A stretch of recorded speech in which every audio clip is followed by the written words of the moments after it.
What's good, y'all? My name is C.Shreve, aka C.ShreveTheProfessor. Welcome to another episode of Who Needs a Classroom podcast. I was tossing around topics for this week, and the current events have dominated my and all of our hemisphere. So I'm going to touch on two main topics. One will be the unfortunate and untimely passing of a rap icon, of one of hip-hop's most revered pens and most amazing characters and most undeniably dope figures. And by that I mean the MC, the great, the one and only MF Doom, a.k.a. Daniel Dumile, a.k.a. Zevlov X from KMD. So that's one topic for sure. But today, the day I'm recording it, happens to be whatever date it is today. It's Wednesday, but it's the date it'll go down in infamy because these idiots broke into the Capitol and Donald Trump continues to be a moron. So that's the other main topic. So I'm going to get to that one second because I'm a hip-hop artist and an MC and a rapper, and MF Doom is a favorite of mine. So we're going to start with that one first, and then we will get to American shenanigans. So, MF Doom, the supervillain. Oh, man, where to even start? I guess The Mask. We can start with The Mask. Folks who don't, I watched kind of the internet be kind of reintroduced to MF Doom, or folks, who weren't aware of him before. And they're like, why does he wear a mask? He wears a mask? I saw some idiots on Twitter saying some stuff like that. So let's start with The Mask. So The Mask really gets into his whole story, right? Some success with KMD. Somehow my brain had not connected that was him on Gasface. I think I knew it vocally, but, sometimes your brain needs to be jogged a little bit. So, yeah, guest verse on Gasface with Third Base, which is a classic song from '88. And KMD had some good success in that period, I believe. And then, unfortunately, his brother, who was DJ Subrock in the group KMD, and kind of his rhyme partner, I'm sure his brother. He grew up with his younger brother, I believe. He, I think he gets hit crossing the street by a car, and passes away. They get dropped from their label because of, I think, album art on the cover of the follow-up to their debut. And I think, that combination kind of led to him maybe withdrawing and kind of, I think he described it in some interviews as, kind of being maybe, semi-homeless, nomadic type of existence. I think it didn't sound like he was really homeless, because it sounded like he was checking in with his, his family, essentially, with his son and with the mother of his child. And so, anyways, he didn't really go to details, I think, in too many of his articles about that period of his life. But I think he was withdrawn. He was probably just writing and, maybe crafting this idea. Somehow it just dawned on me, somewhere in the last while that, Daniel Dumile, Doom, he maybe somewhere in that period discovered, it was in his name. It was already kind of chosen maybe for him. So, he develops Doom. So the character, the Mask, the whole idea of being the supervillain, the Mask is emblematic of the entire character. So there's very few times where, I read somebody online said Michael Jackson's glove, and maybe, but there's a few times where there's something that's an object that's so tied into somebody's art. And the Mask is, he's a character. He says he's the writer and the director, of this movie. That's where the Doom postures come in. He's not even always have to be the actor. He could direct this in a different level. And so the Mask represents that he's donning this character, that he's, it gives him armor, right? It gives you, masks are classically historical. Go to Joseph Campbell's famous works. You're looking Masks of Eternity. We're putting on the mask of God or something timeless, or of wrath, or, we can step outside our human constraints if we put on this mask sometimes, or apply different constraints to it. So for him, it was the supervillain. me and Jarve dropped a song this year called Super Villains, and it really was to kind of pay an homage. It's an homage to MF Doom. I got the beat from Drugs Beats, and it just sounded to me. I said, this sounds like Matt Villain, like just super villain. Yeah, I want to rap like that, and that's where we went with it. And so that was really to kind of, I don't know, to nod to something that's always inspired us. And if you haven't listened to Doom, you start with Matt Villainy. Go to Food. Go to Doomsday. Check out the Victor Vaughn stuff, all the Special Herb stuff. I mean, it's a deep catalog. You will not be disappointed if you really spend some time with it. There's just layers and layers and layers.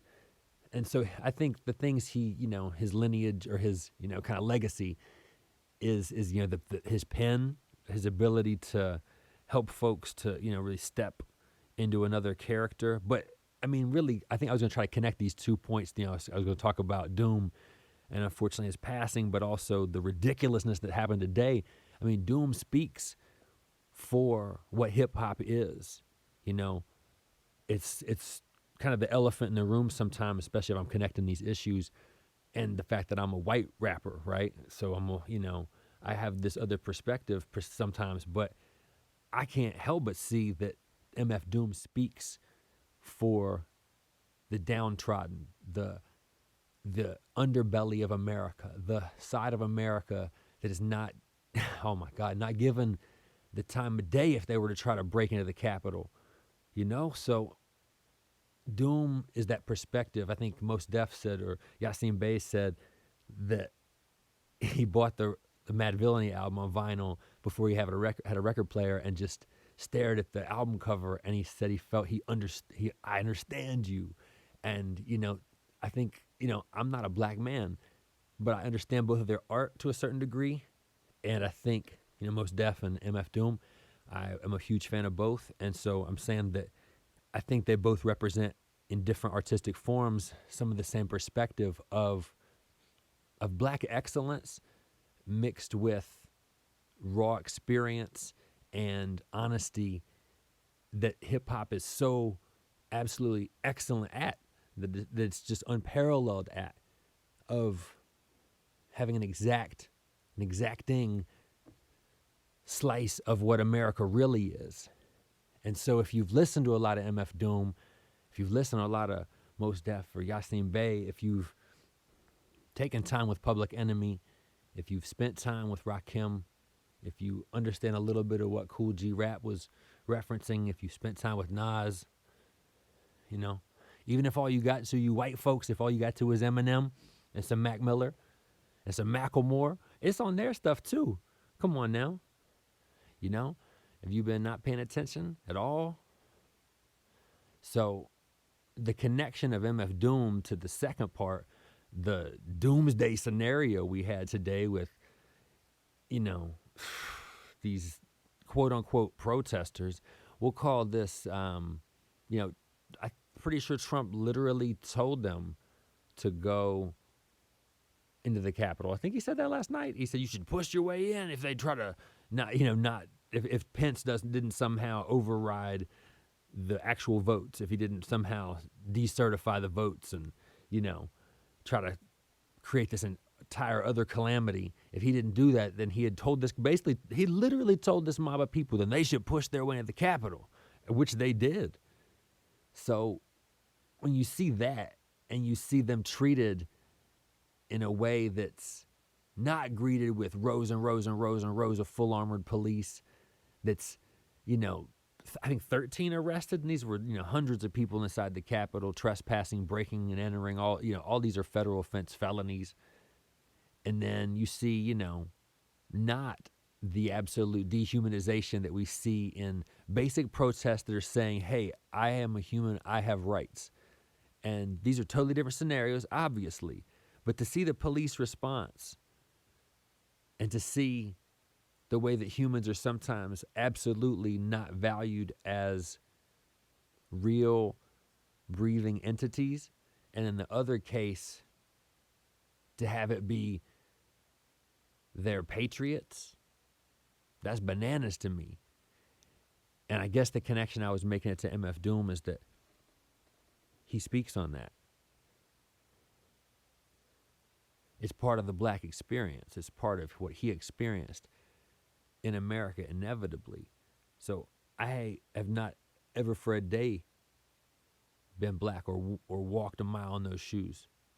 But I have been informed thoroughly by the culture that I have become a part of and that has helped to instill in me a sense of what real justice and what reality is.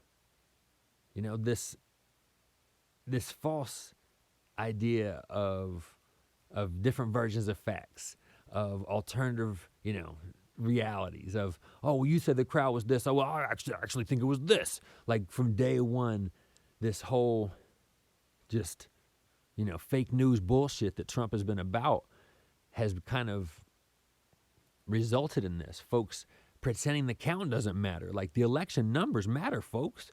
Like I've been meaning to do an episode on just math and statistics and how it's not so scary because I taught math for a decade plus. Like it's not so scary and numbers matter. The data matters.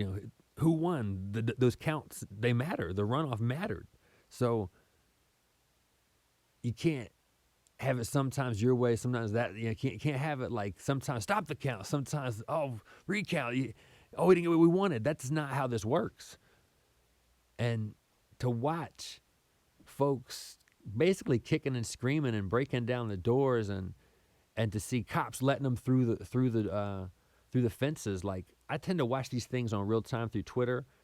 Twitter's pretty hot with it. It gets deleted, within hours a lot of the time, but you can watch kind of the hot feed if you follow the right people, and then once they post, you can follow other people. It's pretty easy to kind of follow the action. You can see this in all the protests and things that kind of happen and explode in real time.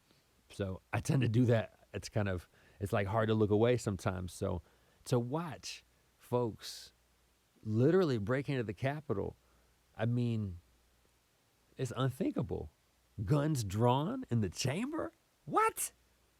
Unbelievable.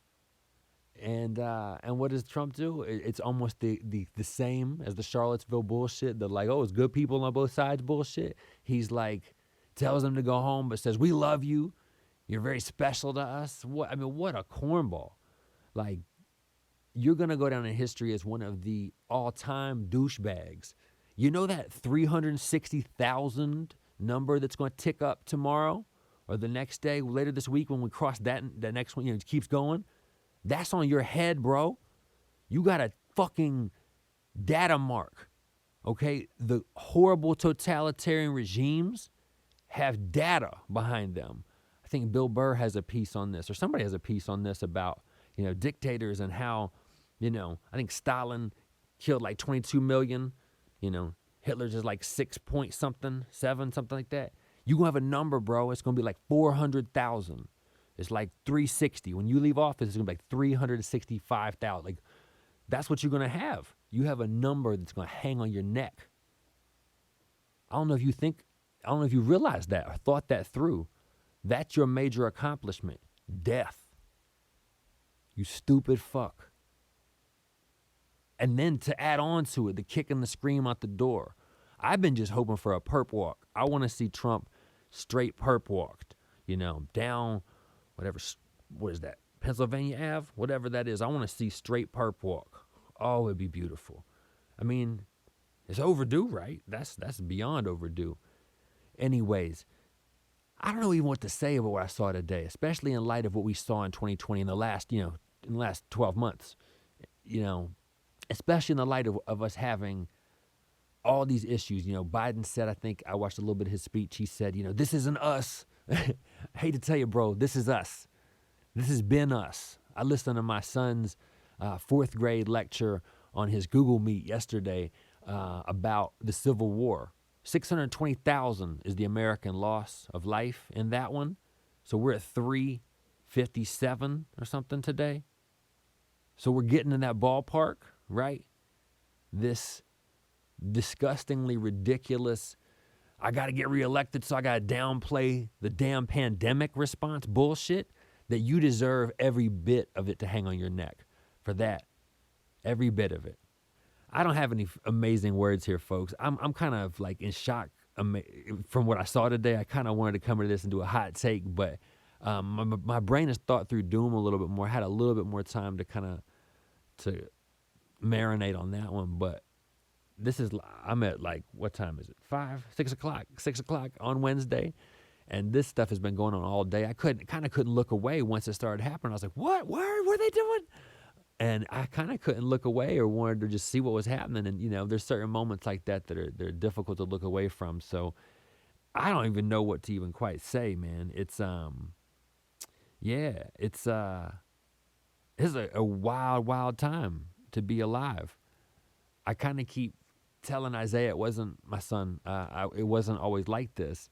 That sometimes it was chill, but then I also tell him that in the 1950s they had kids that were prepped in case they saw a flash in the sky. They were ready to lie down if there was a bomb drop type thing or a nuclear attack. Like, they were prepped for some other stuff too. So these kids have done shooter drills forever. Like, I was talking to my son the other day about what it feels like when they do an active shooter drill, and how they have to be quiet, and sometimes they have to go. He hated when they went one year, they had to go to the bathroom, like they had a bathroom in the back of their class, so they had to go there. He's like, it was stinky, and it's like he's joking about this, and I'm like, oh my god, like, it's kind of crazy, right?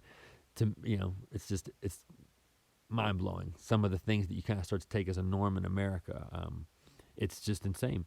But to watch this today, Joe Biden said, this is not us. Like, I don't know if you've been watching, Joe, but this is kind of us. We're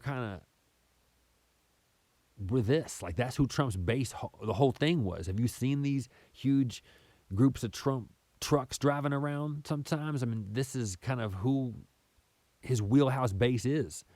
And you have to somehow govern them too. You have to somehow be the president for everybody. So I don't know how in the world we find a way to, I don't know, let our election results be certified and not invade the damn chamber. And oh man, the pictures, like people hanging from the balcony. I think the pictures, oh man, whew, it's a Time magazine issue right there. Like, when there's like one's in the supermarket, there's like a $10 one. That's like the year in pictures. It'll just be that episode of like the White House invasion by these idiots. Like, shoo. All right, I'm gonna close with this. Because these weren't all just idiots like from all over, right?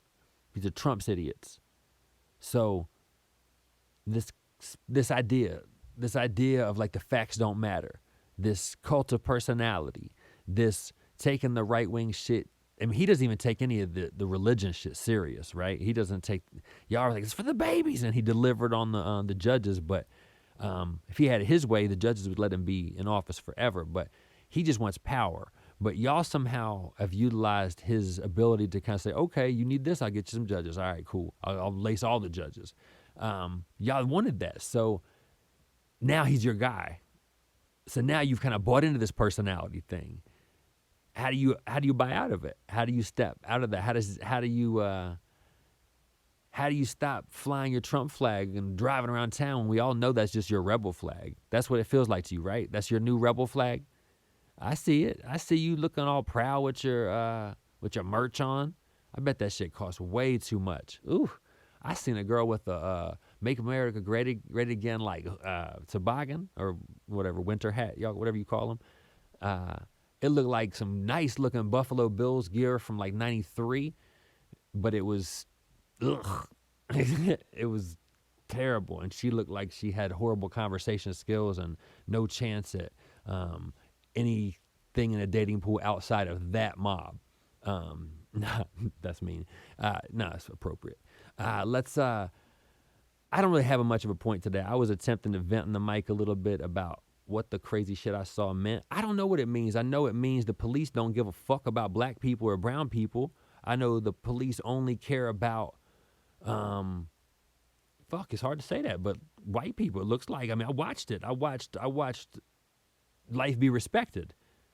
Actually, the trick, I think I've maybe talked about this somewhere or not, but like the tricky thing about the term white privilege is it implies that what happened to them today was a privilege. Like, I'm glad people didn't get killed today. You know, I'm glad that people weren't shot. I'm glad of like, you know, some of the violence didn't happen. But, you know, I guess what I'm saying is I don't think that should be a privilege. I think black people should be treated like that. But when the reverse point of view is that like you have to make these folks realize that when black people are pulled over, the guy's got his hand on the gun sometimes, and that's, I guess what I'm saying is it shouldn't be a privilege to have his hand not on the gun.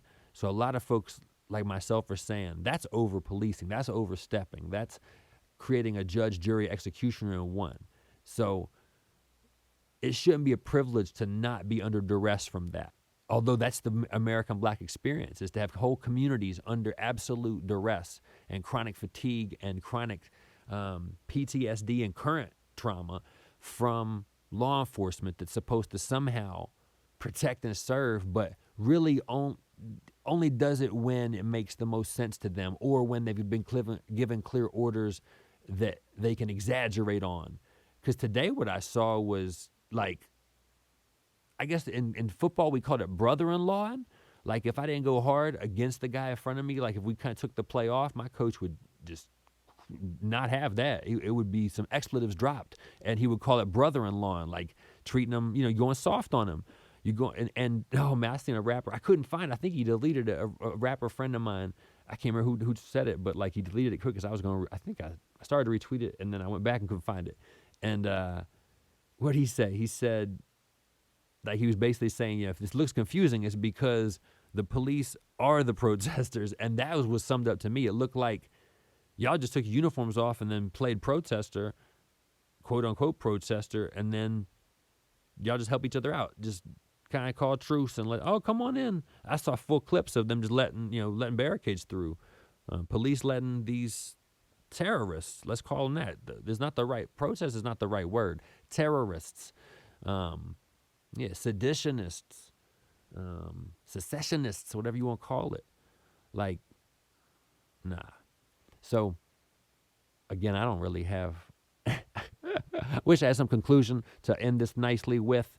The conclusion is this: listen to more MF Doom, because rest in peace to one of hip hop's all-time amazing voices, pens, perspectives. Let's close on this because America's a villain. America's full of villains. America might be the super villain, except nah, all caps. MF Doom is a super villain. So, what was I gonna say? Oh, I lost my train of thought because I was like because I was realizing America is totally a super villain, but the super villain is the one who fell.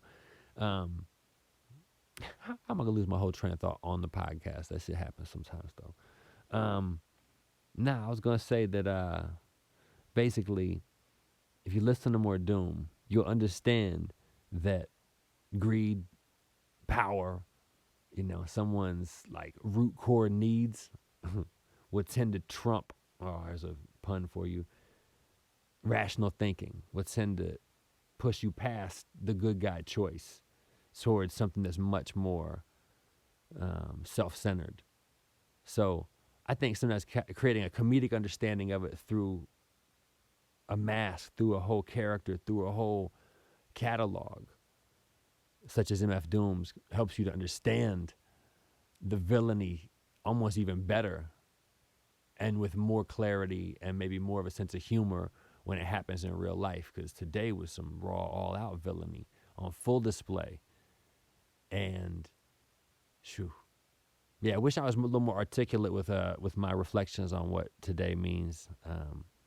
But the other thing that happened today, the other little thing tucked in there was that Georgia went Democrat with both senators. So the House is 50-50, and as soon as Biden gets in there, then it'll be tiebreaker Harris. That's cool. So, I'm not a political consultant or in any way a political dialogue specialist, so I don't really intend to talk too much about the bullshit that is American politics, and especially the bullshit that is right-wing craziness and conspiracy. But today kind of had to be done, so hopefully I peppered enough doom shit in there for y'all folks who like the rap stuff more. Much love to all of y'all. please continue to be safe. Hopefully, I also peppered enough Corona talk. My wife had the vaccine recently, which I'm fantastically thrilled about. She'll get the second round sometime before too long. She's trying to find me an extra dose because, that'd be awesome. So I'll let y'all know if I end up, data tracked by the government, or if the devil jumps out of my chest, or whatever fucking stupid reason y'all have for not trusting modern medicine. I'm a cynic at heart, so I understand cynicism for sure. But nah. I ain't trying to be part of the body count that exists in America, because we can't understand how to lock down. I see friends out there at New Year's with no masks acting the fool. I seen packed parties over and over. Come on, y'all. What are y'all doing? What are y'all doing? I mean, sorry, the longer y'all do that, the longer my family has to have an active healthcare worker on the front lines. The longer the front lines exist, the more difficult it is when you have a heart attack to get to the damn hospital. Did y'all see the LA shit? Is that I guess that's number 6 on my news list or whatever. Nah, it's if you have a heart attack in one of these hospitals that's packed with COVID, where are you going? Hope somebody near you knows CPR. Hope CPR is going to keep you alive, which is some of my folks who had that class with me. It's not going to keep you alive. That's a Band-Aid. I used to tell them, we're going to learn CPR, but you're not going to magically rescue many folks. You're not going to sit there and do this and bring somebody back. It might keep them alive till the EMTs get here. The thing that keeps people alive in America is the EMT response. If the ambulance doesn't come or get there, then you don't have a chance. That's why some of the neighborhoods in America are rightfully referred to in some of that response time as like a third world, or like I would refer to them. I taught an EMT class and we talked about wilderness response. Once you're outside of an hour response time where you can get to the ambulance, that's wilderness. You're out there like in a war zone, because you're not going to get the care you need in time.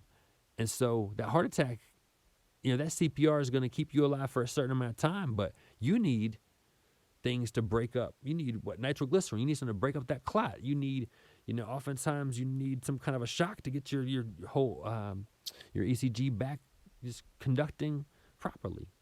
Or your ECG would be the measurement to see that your heart was conducting properly. I got a lot of whack there. Sorry.